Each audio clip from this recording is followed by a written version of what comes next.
So Mary, do we need to identify a chair at this meeting? Because we've had a turnover, a changeover, or? I would imagine so. Are you, is Jenny not on the board any longer? We haven't been officially notified of that. Okay. Did we get officially notified that she was reappointed? Because we did get a notification about that. Yes, if she had been reappointed, we would have gotten one of those letters for the new person. Okay. So we thought Karen and Mary had been reappointed, but we haven't gotten official notice of Jenny's status one way or the other. Correct. When did her seat expire? It hasn't. She just needs to, because of personal family stuff, she needs to step away. Okay. While we're speaking of that, this will be my last meeting. I have decided to step down. And I want to tell everyone how much I appreciated working with them. And for Kaki is that good luck. And it's been really an interesting journey for me to kind of look at it from a very different perspective rather than as a worker. So thank you for the last few years. Well, we have deeply appreciated your experience and wisdom and your willingness to bring that back as an advisory board member. It's been really wonderful. And I've heard of that from my current colleagues, but also Phyllis. That was one of Phyllis's most important messages to me. And so thank you very much for that. And I'm certain that we'll be turning to you to see if you have any recommendations for who might replace you. And I really appreciate your dedication, your willingness, and also your interest in moving on to other activities. Thank you, Kaki. And Kaki, I will say that's one of the reasons why I made a point to show up today, because Karen and I have struck a deal. Karen felt like it was time for her to move on, and she and I have found another replacement, I believe. So that person still needs to fill out their application. But I really did want to just show up and take a minute to thank Karen, because she has really represented the Jewett district beautifully. And I know she was really a good addition to the board. And I want to just thank her in front of all of you all for her service and her work for our district and for the county. Thank you. And since she's a friend and a neighbor, I still get to see her. She and I raised children together, so we have a long friendship that goes back a long ways. But I really do and have appreciated her voice on the board for the Jewett district. So absolutely, Karen, I've enjoyed serving with you, and I just always in awe whenever you have anything to say or share with us as a group, just how much you've already contributed to the community through your time long before you were even on this board. So, you know, you have served well, and I think you absolutely have earned a break. So I'm glad that I got to know you here on the board, and thank you so much. Thanks, Mary.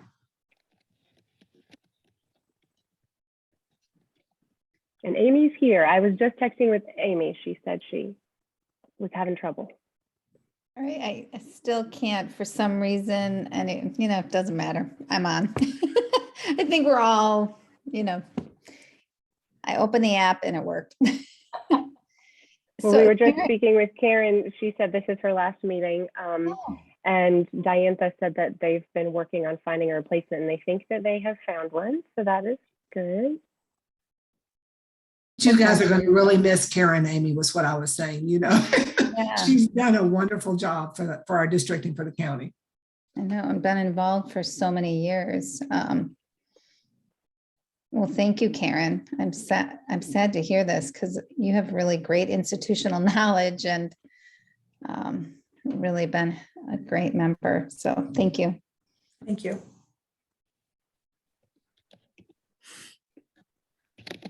Lisa, could we run down the rest of who our current board reps are at the moment? Yes, Catherine Burton's term ended as of December 31st, so she is not going to be here anymore. So we have Jenny Moore, until I hear otherwise, as chair. We have Mary McIntyre as vice chair. We have Amy Lawfer, Emily Dodson. I guess that's it. Well, That's And it. what district is Jenny? Whitehall. Whitehall. Kind of over there. And Malik is her supervisor. Mhm. I'm doing this from my So brain. Samuel Miller needs a new appointee. Are they aware of that, those two supervisors? Yes. They are? Okay. And Supervisor Andrews has expressed an interest in suggestions from this group and also from Catherine, and I know has reached out to Catherine already. So don't hold back if you know of somebody from the district who would be a good representative. Is that something we're allowed to just post and ask for any community interest at all? Or is this something that we really are trying to hand pick rather than have someone suggest themselves? I'll jump in here and just say that the position has to be posted. Mhm. All of the boards and commissions. So the position for the Jewett district has been or will be posted, and we have someone who will be applying, right? But the positions always have to be posted publicly so that we can fill them. If that help, am I answering your question, Mary? I think so. And Well, that sure, happens through our board clerk, Travis Morris. Okay. Yeah, I was just thinking, like, I'm sure we would prefer to have someone who we know and have experience with and who we are already aware is going to be able to do the job and do the job well. But in the event of just having an opening and not having anyone step forward, I think we'll have to, I mean, I would hope that there are multiple people out in the community who, when they find that we're having trouble filling the position, would go, oh, that's something I could do. One meeting a month. It doesn't sound strenuous. These people look nice. Like, sure, I'll do it.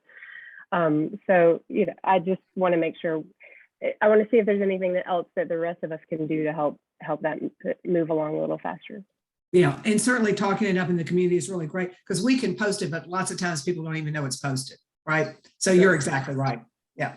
And rarely are we in a position, at least I can speak to my experience in Charlottesville, of having enough competition for a just generically posted position like this that we would then that we would have to sort through applications we normally would post and then actively recruit to get at least one legit application in the pool. But we can obviously be doing both simultaneously this time. Okay. Is this something that we should like get the link and maybe put out on social media, or is that not? How do you? Yeah. Yeah, and announce at like any kind of meetings that we're at that are obviously always on Zoom, but yeah, we could do that. Sure. So it's Samuel Miller and Jack Jewett. That's the two. Right. Jack Jewett really has somebody. Oh, okay. Whitehall, I believe. Oh, Whitehall. Okay. We were lucky because someone from the Jack Jewett district reached out and was interested, and she's already talked to Karen, but she'll have to apply, right? And I would imagine that we will still need to post it, but because we do need to see if there's anyone else but we have someone who's very interested in the post, which is great. Yeah. Okay. So I'm not familiar enough with boards to know if there are vacant positions, how that affects a quorum. Can anybody fill me in on that? I don't think our quorum is number based. I think it's percentage based. Mm-hmm. So I think as we get. So we have 4 people here. We have a quorum. I think so. Because we only. Well, then let's approve some minutes. But we didn't Sorry, have go a ahead. quorum in November, right? We need October and November. October and November. Because we only had, by the time we got to minutes, we only had 2 members in the call, I think. Is that correct? Would be less than half of active members. I think so. I think that's correct. So we need to approve the minutes for October and November, do you know, can they be, I'm sorry, I'm not normally the chair. And if I become the chair, I will study all of this for a long time. But can we approve them both at the same time, or do we need to do that separately? If there are no questions or comments or changes, we can consider them as a package. Okay. Does anyone have any questions or comments or suggested changes for the October and November minutes that were sent to us via email? No? Okay, so then I just need a motion to approve the minutes in a second, and then we'll vote.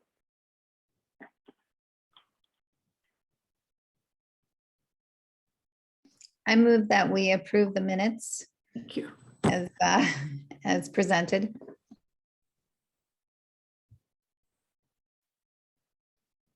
We just need a second. I second. Great, thank you. Okay, so all those in favor say aye to approve the minutes for October and November. Aye. Aye. Karen? Oh, she's frozen. I bet she's saying aye right now. So there she is. Karen, do you want to approve the minutes? Oh, yeah, I'll approve of the minutes. I'm sorry. It's totally fine. All right, so the minutes are approved. Thank you. Okay, now we're going to move on to the business from the director. Jackie? So we had informational items that went out for both December, even though we didn't meet, and then also for January. So you can see that we have assembled this very smart and informed group of people here who might be able to answer your questions or offer additional information for any of those informational items for either December or January. If there are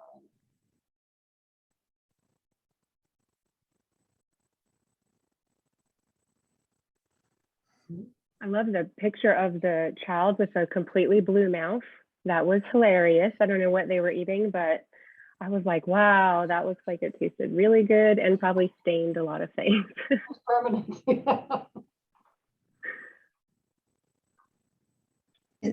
Okay. Is this the time for this? Yeah, so on page 4,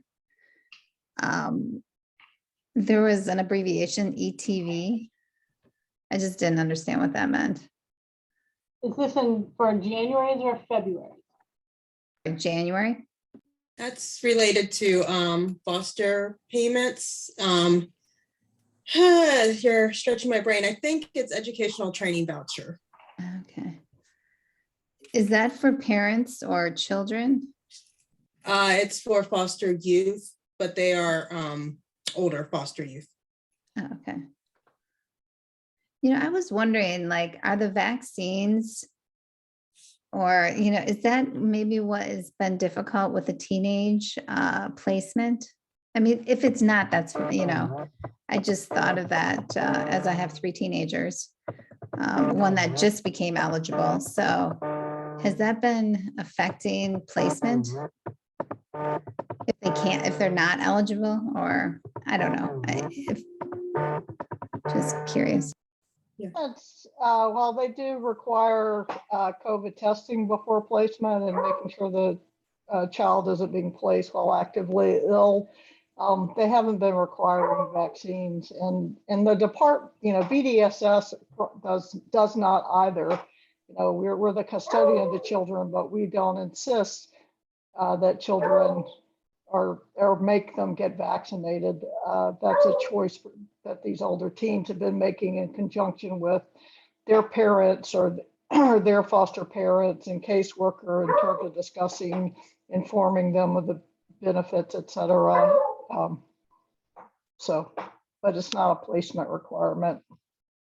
Yeah. Is the foster parents, are they required to have a vaccine? I'm just curious, like I have no feeling, but I just. No, that's totally up to them whether or not they want to have it. And I remember, I don't know if this is still the case, but at the beginning of the pandemic, if a foster parent accepted a child who was COVID positive, there was an additional stipend that came with that obligation. I don't know if that continued after the first year or so. I remember CAF sort of talking about how to process that additional payment. So I don't know if that still exists or not. Mayor Alice, do you know? I don't think that payment's still in place.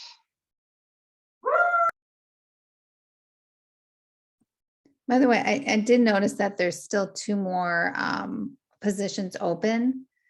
What are those titles? Are they also placement or?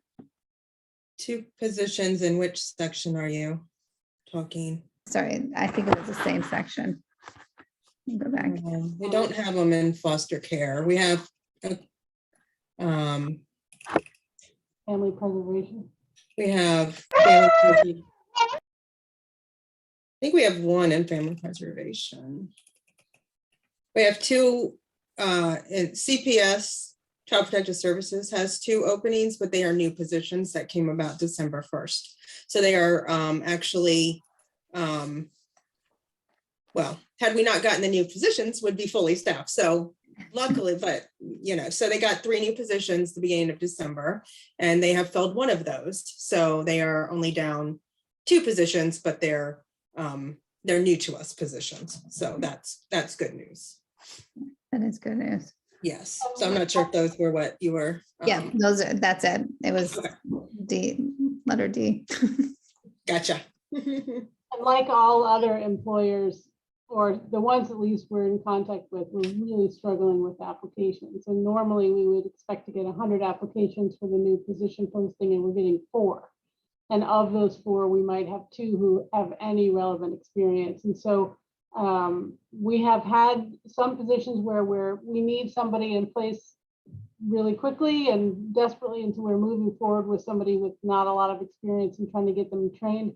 But in other units, their supervisor is saying, I'd rather suffer with being understaffed than make an extension for an offer to somebody who has 0 experience to bring in. So we're sort of weaving through some of those decisions as we go, but it doesn't seem to be changing, sadly. And so we're delighted that the Board of Supervisors approved our request for a very rare mid-year positions for CPS, as you know, has been in trouble, and we've needed to be able to staff up. But that doesn't necessarily automatically mean we get these amazing amount of applications of super experienced people in them. So anyway, I think that this idea of being understaffed or having to scramble to find staff for a little while is going to be our reality, like Region 10s and like other DSSs in the state.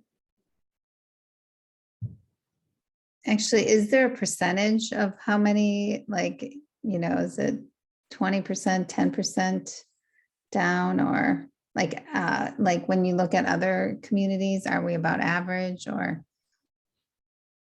I mean, we're not abnormal, but there are certainly communities that are doing far worse than us in terms of they've had lots more flight in terms of people leaving the positions and not being able to get folks back. We've had, Mary, that there have been a couple of DSSs that haven't really been functional during the pandemic because of that.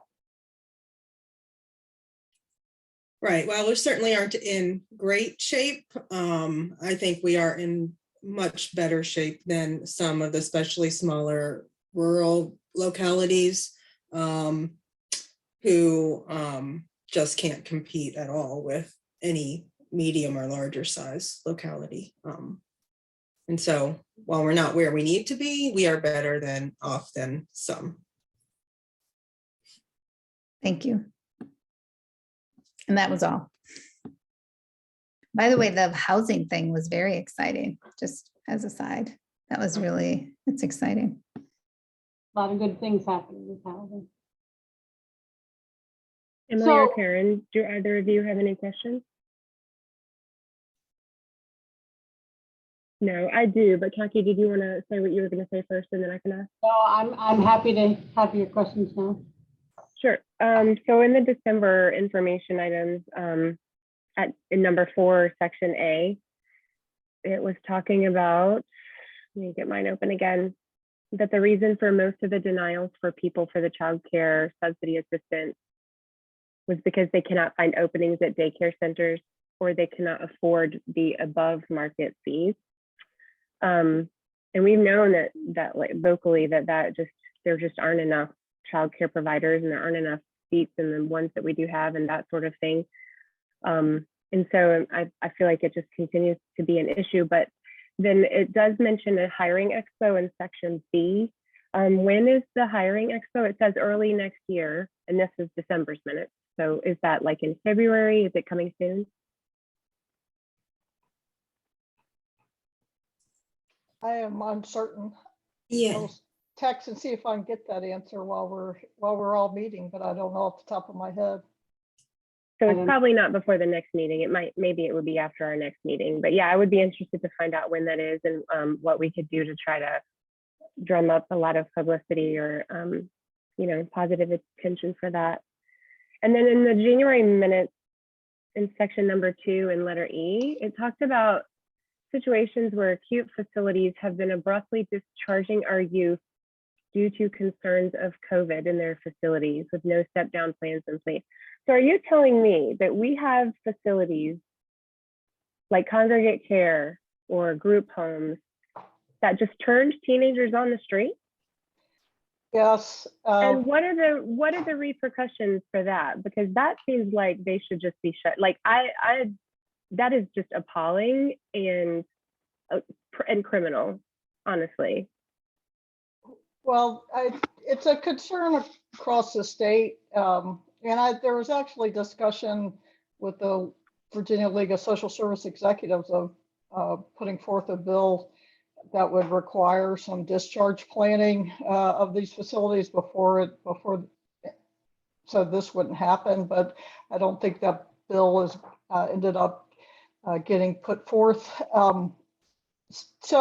We had it happen recently with a youth who was on a Christmas visit, and the facility had COVID problems. Our youth did not, and they asked us to delay return, and we kept delaying and delaying. Unfortunately, it negatively impacted the person she was visiting with, who we had hoped to be her discharge plan. And so the temporary result was for 2 consecutive nights that we hosted that child here at DSS with staff, 2 staff with the youth 24/7.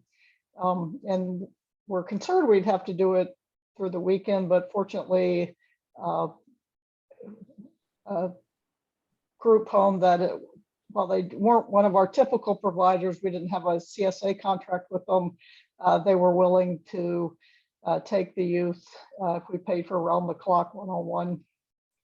So we did that. But I say all that and those details just to highlight that it makes it exceptionally difficult, most importantly for the child, and then for the agency trying to serve and meet the child's needs.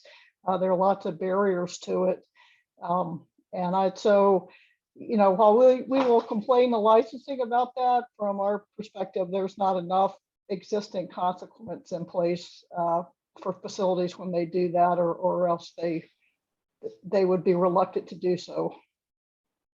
So if a child if that happens to them, how do they tell you that has happened? They have a cell phone, they have a way to contact someone at the agency. Like, where do they find emergency resources if they're turned out, whether it's through a foster family or through a facility? How do they get immediate help from you? Well, we're responsible for the child at all times. So if the facility is not going to take the child back, they tell us first, and so then it's immediately our focus is attempting to meet that child's needs and identify a placement that could serve them well. So there's not they don't tell the child and not us. They tell us, and then we respond. Yeah, that's just concerning.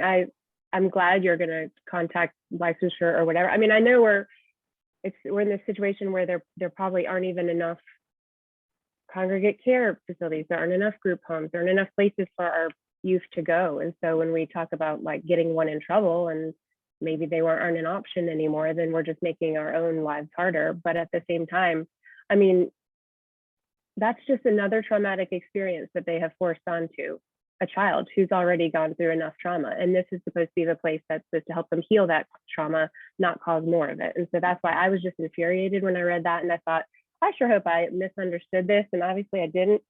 But yeah, I had to take a little walk around my house to cool off. So noted. You know, maybe what needs to happen is that they have to have a plan in place. I mean, we're 2 years into this at this point. How could somebody that's taking care of a child not have a plan if there's an outbreak? I mean, you know, maybe that is the tack, like, this is going to happen. Do you have a space that they could be, you know, do you know what I'm trying to say? Like, there should be a plan besides just calling you to say, okay, now, you know, like there, anyway, would that be helpful? I mean, can we make phone calls on your behalf, or? Absolutely, you can. Maybe in the chat, could you put in some contact information? I'm not actually seeing a chat. Do you have a chat box? Oh, actually, I don't know. I don't see one. You're right. Actually, I Might don't be see. that we're not, if we're recording, we're not allowed to have a chat. Oh, the wrap-up notes, sending, and then if you could include, because I feel like we're going to need to have just a tiny bit more information. You know. And there's a number of advocacy organizations that support social service activities that could or might be working on this already. And so we could certainly send you any of that information, and then some specific solutions that would work, that would be most effective for the kids that we serve as part of our wrap up. Yeah, that'd be great. Thank you. That's all the questions that I had, Khaki. If there was anything else you wanted to highlight. No, I just wanted to give you all a heads up that in my notes for this time that we've continued to work on revising our existing strategic plan, which was originally set to expire in 2022. But because the pandemic has given us something new to chew on, many of the goals remain really relevant. And so the leadership team has met on a number of occasions to revise and amend the existing strategic plan. And so we'll bring that to you all. We'll be sharing it with staff this month, and we'll bring it to you all for next month so that you all can see the slightly tweaked or refreshed focus for DSS for the next year. It's about 18, the period covers about 18 months. But just wanted to give you a heads up that that's coming next month. And we have, I wrote it down, where'd it go? We have time on the Board of Supervisors meeting for March 16th. We have about 30 minutes to present the advisory board's annual report. It is, I think by code, a presented report. So we have to go and talk about it, not just submit it. Which is a great opportunity for us, and so we look forward to that. And we've done some work to gather some data and some stories that we think will be meaningful, and we can play whatever role the board would like us to play. And that can be staff forward, it can be staff in the background, and we submitted to you all a draft report as part of the meeting information, and Tamara Ryan and Tammy Kreitzer were critical in the formation of this report and in the verification of the data, which I think is really important. That this year we took a close look at all of the charts that were there and made sure that they were matching what our staff were experiencing and what we were reporting to the state. And so that meant there was a fair amount of extra work in the background digging around, but I don't know how you would like us to approach this. Would you like Tammy and Tamara to talk about the report itself? Would you like to talk about the letter I drafted on your behalf that's included in that? How would you like us to sort of approach the report? Is this a report that we have to vote to approve or accept or something? I know last year, Amy, you presented it to the board, didn't you? Yeah, so what we did is, I'm blanking on her name, I'm sorry, Phyllis sent me the report, sorry. And then I presented it. And I don't remember if the whole board had, I'm sure you guys had all seen it. No. We Oh, talked about it. Well, I think that we had discussed it, or it had been sent to us to preview, but we didn't have to know it as well as you did because you were the one given the presentation. yeah. Sorry that I don't remember the rest. I remember doing it, we went through, basically, I think they gave us 10 minutes. Or maybe it was, that might have been a lot, maybe even 5 minutes with Q&A, but yeah, I'll admit, like, it's been a long time now, but I totally read that thing like 5 times to make sure that I knew what I was talking. And then I met with Phyllis online to go over it again and ask her which exactly she wanted me to highlight, because it is pretty extensive. It is. So we chose the things that were most important for her at the time, and it was about staffing. And I know we talked a lot about the foster care placement, how the kinship placement is so successful. I'm so sorry. I don't remember the rest. I can look back on my emails, actually. I think that there's some choices that the board can make around that. And so I remember Lisa said that in December, usually the board has a chance to review it.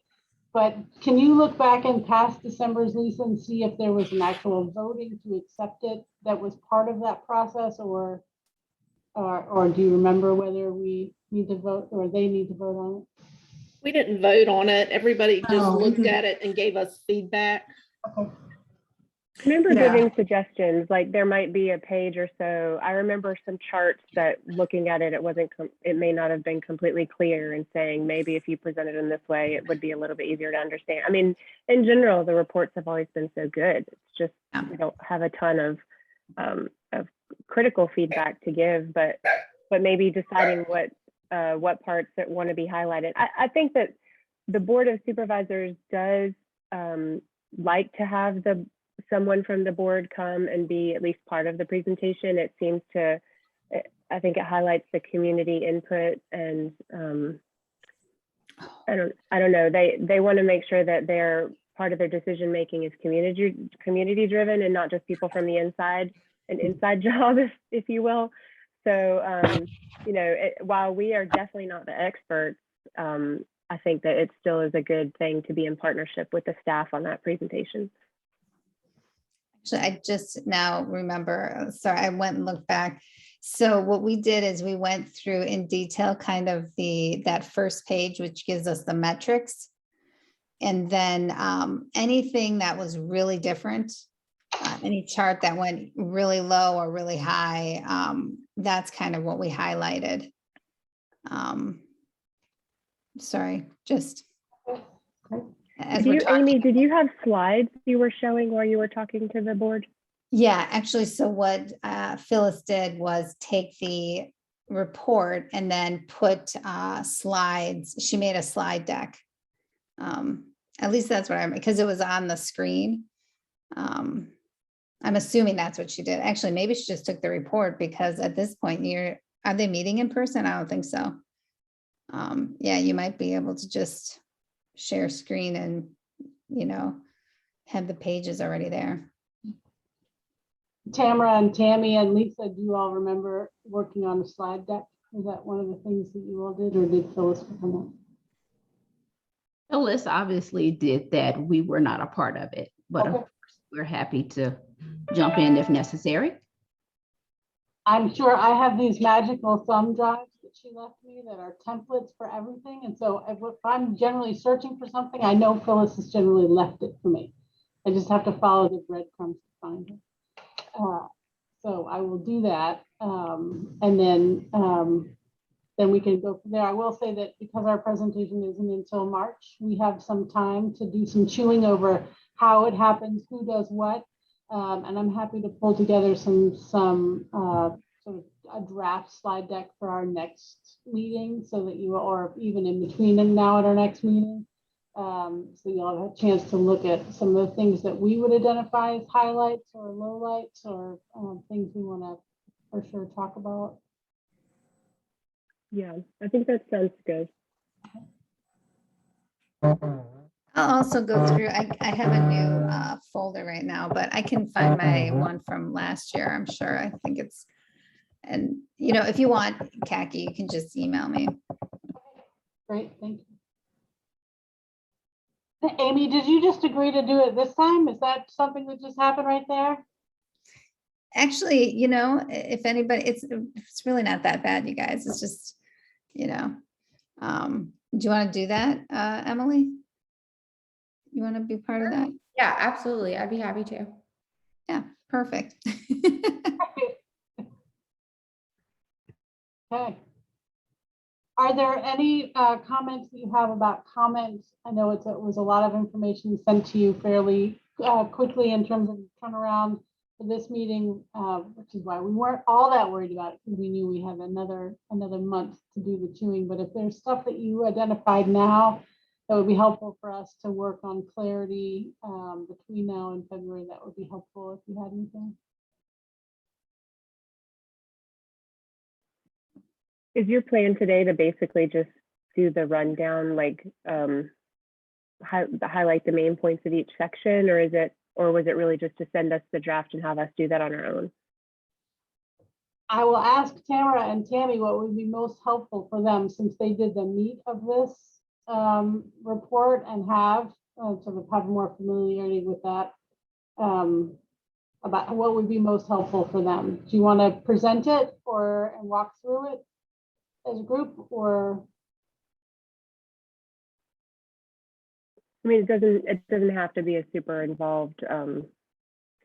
I haven't had a chance to read the whole thing, so I feel like it almost would be, I don't want to say a waste of your time. It would be a lot of work on your part to talk us through this entire report when we haven't had the chance to read it ahead of time. So I hate to ask that of you. It might make more sense to just talk about the sections that need to be talked about next time rather than this time. I don't know. What does the rest of the board think? And he's like, read it word for word. I mean, the only one that was really standing out was, and by the way, I only glanced through it. The only one is that very top one about the Medicaid processing.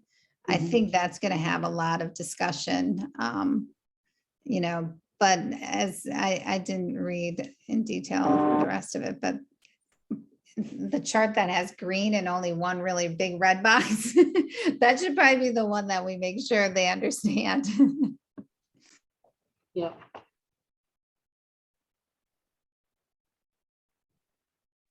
I kind of agree with Mary. Maybe we should have time to look at it first. I don't want to make you guys, Okay.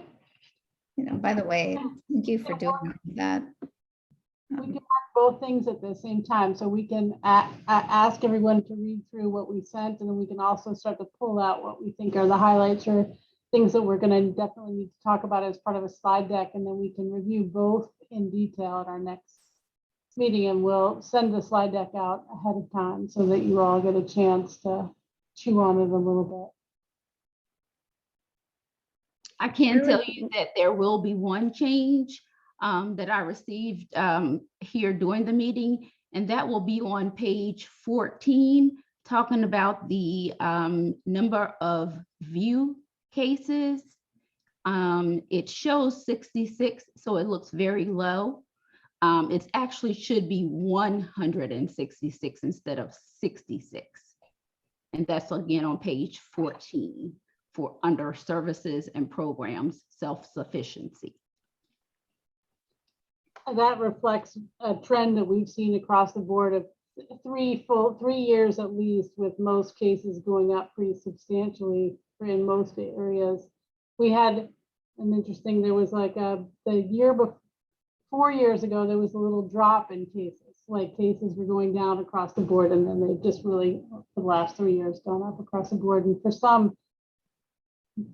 I can't remember who it is, that whether it's a group of units with an eligibility or whether it's just one unit, has seen a 62% increase in caseload. And so, you know, that 20% a year 20% one year, you might be like, well, yeah, that hurt us a little bit, but maybe we'll level off the next year. But if that doesn't level off and it doesn't level off, all of a sudden that is a huge leap. And long-term care is one of those places where we certainly have felt it.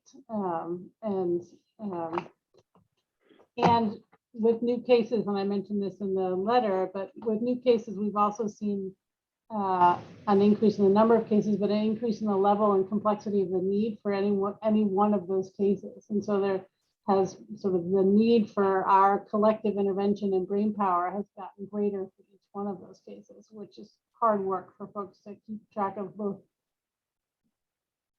complexity, acuity, and the overall numbers going up.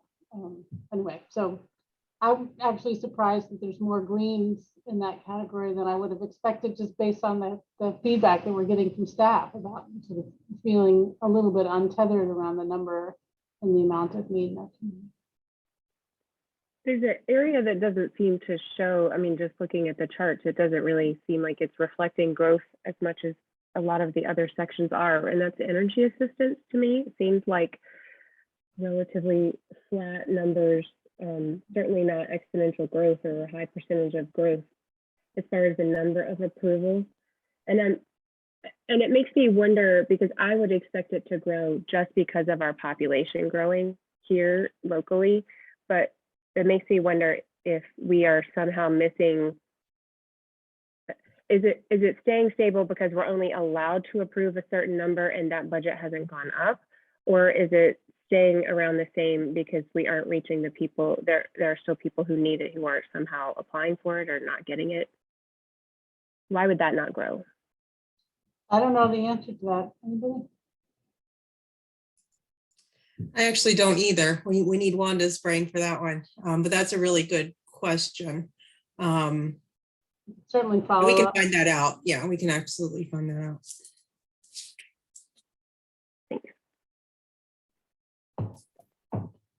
You know, I remember now looking through this again.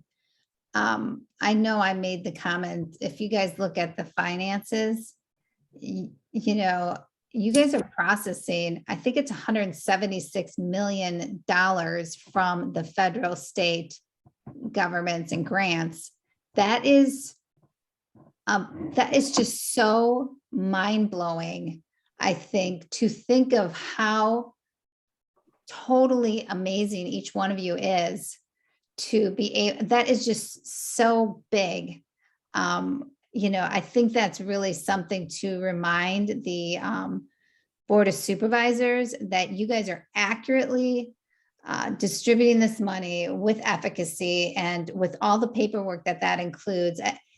That is just, it's incredible to think about each of the heads of your department. It's just amazing to me. So I would just advocate that we remind folks of how amazing you are by just even that number. I mean, it's just, it blows your mind. That's a really good point. I know one of the things that our county executive group talks a lot about is how to take advantage of what they call OPM, other people's money. And I will say that DSS is really, really good at managing other people's money and leveraging that money for the good of this community. And so talking again about, it's not, doesn't lend itself to a particularly exciting slide, but this idea of how much money gets leveraged through the work that gets done here on behalf of the county, and then how much of the money that we actually cost is reimbursed from the state, because we actually draw a significant amount of money in so that the local match gets lower and lower. And anyway, so I think that's a great call to talk about the money. Just how it's utilized to improve the lives of so many people in the, it's just, it's really, anyway, when I saw the number, it's huge. So speaking of like the local versus the state and the federal funding, you know how, Amy, you probably know a lot more about this than I do. The locality's ability to pay, the index, it has changed a little bit. And I remember being surprised to see that in a school board presentation that Albemarle's locality ability to pay went down a little bit over the last year or whatever the last time was that it was calculated. Does that ability to pay index also affect how much money this department is getting in addition to the schools, or is that only education specific? If that's the LCI, I only know about the LCI. I actually don't know. I actually feel like each program probably has its own amount, right? I don't know if there's an LCI for social services. That's just a blanket, or a local composite index. Well, so it meant we'd get more money from the state because they were saying we as a county would have less local money we would be able to put in. And I was just surprised because I didn't think that we had lost many millionaires in the county recently. I thought surely more of them are moving here, but I continue to learn something new every time. I think it was the change of how they clarified something about real estate or something. I feel like that's what it was. Actually, Kaki, I guess each program would have its own. There's an overall percentage for local government versus Virginia Department of Social Services, and then there are program specific reimbursements as well, both for the cost of the service we provide and also for the cost of us internally. So you're right, it is unique to the funding source, though. And in my orientation to the Virginia Department of Social Services, I said, is there some point where we would say, we want to fund 1,000 more DSS positions, where you would say, we're not going to contribute to that because we think that's overkill. And they said, that's in theory true, but they've never rejected or said no to a new position for a local Department of Social Services. So we've never gotten to that point. Now they have like a baseline amount that they pay. I think it's, I can't remember what the contribution is. It's fairly significant for what they think is the required skeleton crew. And then if you add beyond that, they only contribute 30%. And so, they've identified what they think is really baseline required, and then they're going to contribute to you doing above and beyond that. But there's so far, at least in Virginia, nobody's gotten to that point where they've added so many that even the 30% wouldn't apply. So we are at the point where we're above a skeleton crew, yeah, right? Yeah, absolutely. But we're not beyond that. That's right.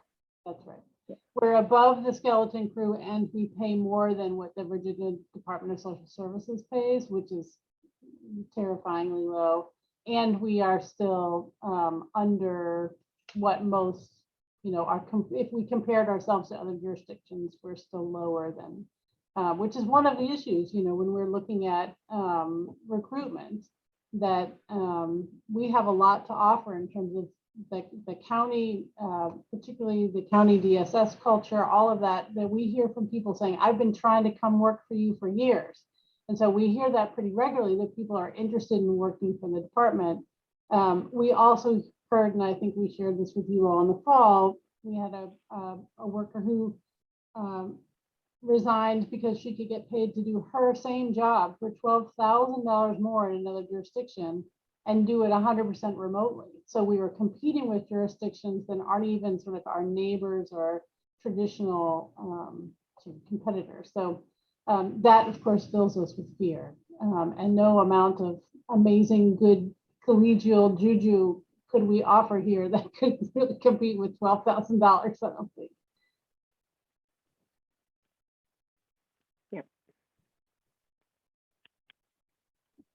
Actually, does the state have, like how in the schools, sometimes they put these regions for minimum pay or something? Do they do something regionally like that for DSS or? No, they'll let you identify what they'll say, this is what we think the positions are at the baseline, and then you can go above that if you want to. But and we have a comparison market in the school division.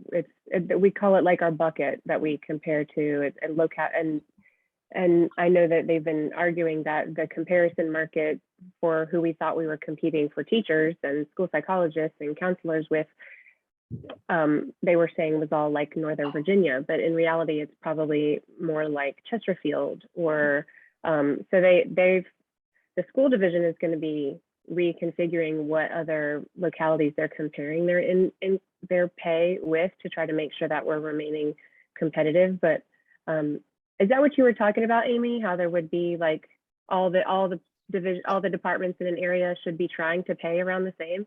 Yeah, yeah. I like that idea of the collective. I don't think we're there yet. We're more like active competitors.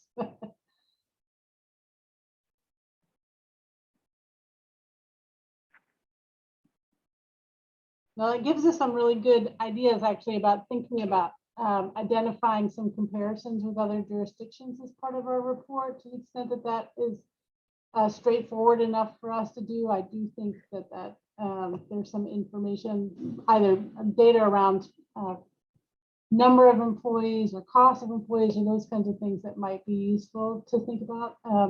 We certainly hear that from the Board of Supervisors fairly frequently. They want to say, how are we doing compared to some of these other places? And so to the extent that we can include that in a way that makes sense in the report, or at least in the presentation, that might be illustrative and useful. Is all of that information public? Like if we wanted to compare our numbers to the surrounding departments, is it something they will share willingly, or is it hard to find? We all report data to the Virginia Department of Social Services, and there's some profile data that's available on their public facing part of their website. There's data that's not as well, usually case specific data or case processing data. But yes, that's so generally what we would be looking for is available to the public.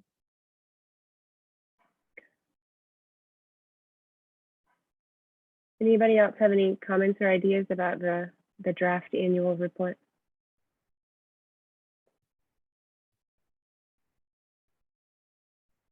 Just in looking at it, it doesn't necessarily have to do with the report, but I know that we've sort of paused Medicaid renewals, and the last time we spoke, we didn't really have any idea when we were gonna be able to process those. Is there any updates on that information?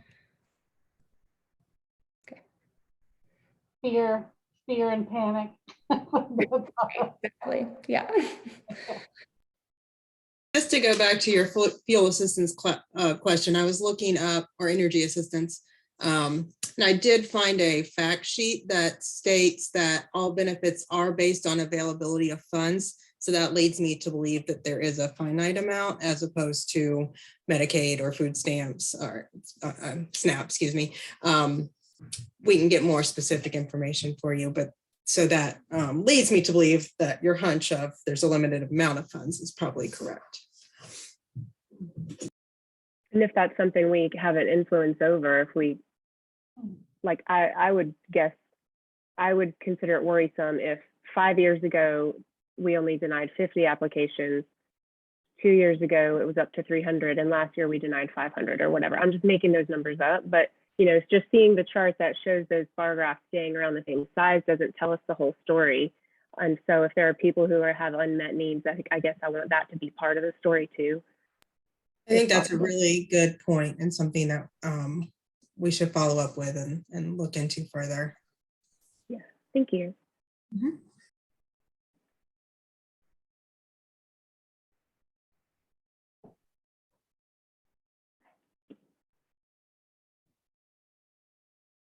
Well, Jackie, is that it? That's it.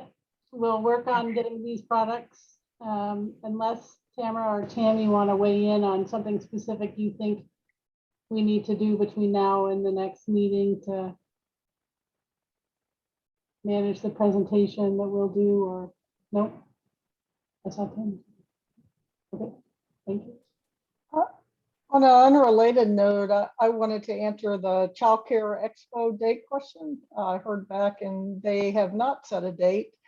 They're still in the planning stages, and they were hoping to do some version of in person, but with the varying numbers up, they're holding off a little bit too, hoping for things to come down a bit.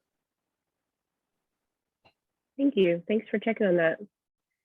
You all are fast with the info. All we have to do is ask a question and you're like, oh, I'm going to find the answer. Great. It's like a secret weapon to go to a meeting with these guys. Yeah. Yeah. Well, then I guess we will wrap up that portion of the meeting as far as the annual report. next is the business from the board and the message out. So I don't know if the rest of you want to stay for the rest of the meeting. You're certainly not obligated to, but thank you so much for being here and being willing to look up and answer our questions, and just the amazing amount of work you are putting into this, well above and beyond. I hope you all feel appreciated and know that we really, really notice everything you're doing. Yes, Amy's clapping. I'm clapping too.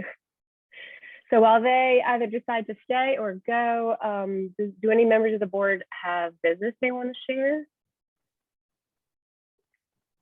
Yeah, maybe I could let you know from the Disability Commission that I'm on.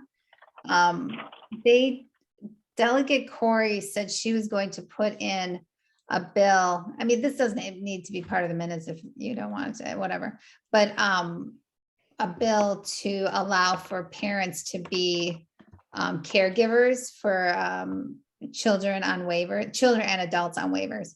So, and the other, I know that Arc of the Piedmont, I'm on their board, and they're advocating for an increase in pay for not just so for the caregivers. So we're hoping for, I think it's 10 now to maybe go up to 12. So, and by the way, they are also hiring. So if anybody knows anybody. Yeah, I did wonder, by the way, so with this free COVID test supposedly available, are you guys, I guess you'll just give the information out to the families. You know, anyway, I just wondered if you guys had a plan for anything with that. I would just say we don't have a formal plan, but that is exactly the type of information that I think workers sort of routinely share with their families when it becomes available. One of our family support supervisor was texting all the other supervisors the link today as soon as they released it, so they could be passing it along and signing up. Thank you.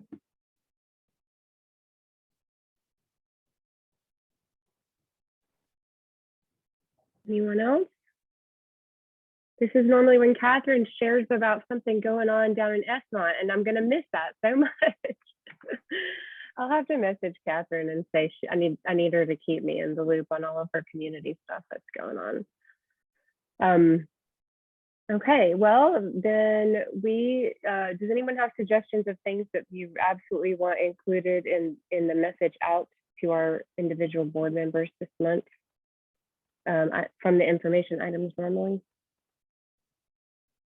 It wasn't in the information items, and I'll make sure that it's in the bullet unless you all prefer me not to, but I think it would be really great to thank the Board of Supervisors for their decision-making in December to support the prioritization of CPS and their new position approval based on their the budget package the mid-year budget package they were considering, and everything. It was really it was great.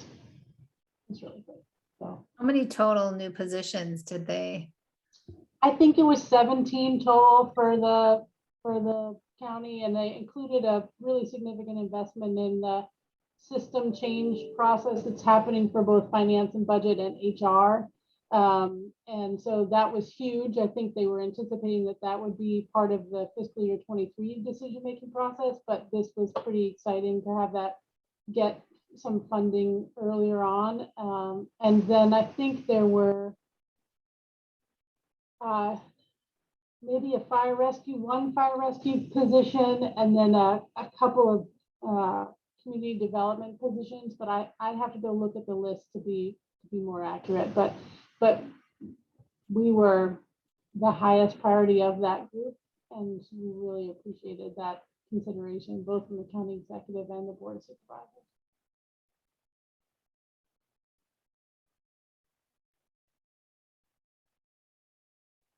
Yeah, it sounds like a good idea.